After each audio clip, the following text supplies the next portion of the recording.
વડાપ્રધાન નરેન્દ્ર મોદી ચાલુ અઠવાડિયે મહારાષ્ટ્રમાં લોકસભા ચૂંટણી માટે એક રેલીને સંબોધિત કરી રહ્યા હતા. દરમિયાન તેમણે ઉદ્ધવ ઠાકરેના જૂથને ફેક શિવસેના ગણાવી હતી. પીએમ મોદીના આ કટાક્ષ પર ઉદ્ધવ ઠાકરેએ પણ વળતો પ્રહાર કર્યો છે. તેમણે કહ્યું કે તમારી દીકરીની જેમ મારી પાર્ટી પણ નકલી ફેક નથી. હજીરાની એક એમએનએસ ઇન્ડિયા કંપનીમાં આજે વહેલી સવારે કામ કરતી વખતે લોખંડનો સ્ટીલ કોલમ અચાનક નીચે પડતા 3 કામદારોને ઈજા થઈ હતી, જેમાં ગંભીર ઈજા થતા 2 યુવાનના મોત નીપજ્યું હતું. જ્યારે ઈજા પામેલા એક કામદારને સારવાર માટે હોસ્પિટલમાં દાખલ કર્યો છે.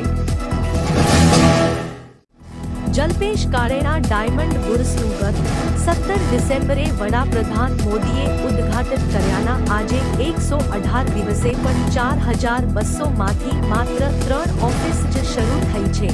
નવા ચેરમેન ગોવિંદ ધોળકિયાએ ગુરુવારે વરાહાના ભાતની વાડીમાં ફેન્સી હીરાના વેપારીઓ સાથેની મીટિંગમાં એવી જાહેરાત કરી હતી કે 7 જુલાઈને અષાઢી બીજના દિવસે બુર્સમાં એસઆરકેની ઓફિસ શરૂ કરાશે.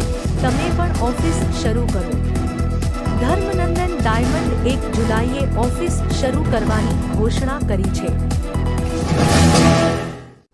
રીવામાં શુક્રવારે બોરવેલમાં પડેલા 6 વર્ષના માસૂમને બહાર કાઢવાનું કામ લગભગ 17 કલાકથી ચાલી રહ્યું છે. આખી રાત બચાવ કામગીરી ચાલી રહી છે. બોરવેલની સમાંતર 60 ફૂટનું ખોદકામ કરવામાં આવ્યું છે. માસૂમ શુક્રવારે બપોરે લગભગ 3:30 વાગ્યે 160 ફૂટ ઊંડા બોરવેલમાં પડી ગયો હતો. અયોધ્યામાં રામલલ્લાના કપાળ પર સૂર્ય તિલકનું ટ્રાયલ હાથ ધરવામાં આવ્યું. સૂર્યના કિરણો અરીસા દ્વારા ભગવાનના મસ્તક પર પડ્યા. રામનવમીના દિવસે 17 એપ્રિલે બપોરે બરાબર 12 વાગ્યે સૂર્યના કિરણોથી રામલાનું તિલક કરવામાં આવશે. આ પહેલા શુક્રવારે બપોરે બરાબર 12 વાગ્યે વૈજ્ઞાનિકોની હાજરીમાં ટ્રાયલ કરવામાં આવ્યું હતું, જે સફળ રહ્યું હતું. તેનો વિડિયો પણ સામે આવ્યો છે. દિલ્હીમાં રાષ્ટ્રપતિ શાસન લાગુ કરવાનું કાવતરું ઘડવામાં આવ્યું છે તેવો દાવો દિલ્હીની આપ સરકારના મંત્રી આતિશીએ કર્યો હતો. આતિશીએ કહ્યું હતું કે મુખ્યમંત્રી અરવિંદ કેજરીવાલની ધરપકડ રાજકીય કાવતરું છે. કેન્દ્રની ભાજપ સરકાર દિલ્હીમાં રાષ્ટ્રપતિ શાસન લાગુ કરવા આ કાવતરું ઘડી રહી છે. ઇન્ડિયન પ્રીમિયર લીગની મેચમાં દિલ્હી કેપિટલ્સે લખનઉ સુપર જાયન્ટ્સને 6 વિકેટથી હરાવ્યું છે. શુક્રવારે 12 એપ્રિલ લખનઉના ભારત રત્ન શ્રી અટલ બિહાર વાજપેયી ઇકાના ક્રિકેટ સ્ટેડિયમમાં રમાયેલી આ મેચમાં દિલ્હીને જીત માટે 168 રનનો ટાર્ગેટ મળ્યો હતો, જેને તેમણે 18.1 ઓવરમાં હાંસલ કરી લીધો. ટેલિકોમ કંપનીઓ અલગ-અલગ મોબાઈલ સર્વિસ પ્લાનના ટેરિફમાં વધારો કરવા જઈ રહી છે. એન્ટિક સ્ટોક બ્રોકિંગના રિપોર્ટ અનુસાર આ વર્ષે મોબાઈલ સર્વિસ ટેરિફમાંનો વધારો થઈ શકે છે.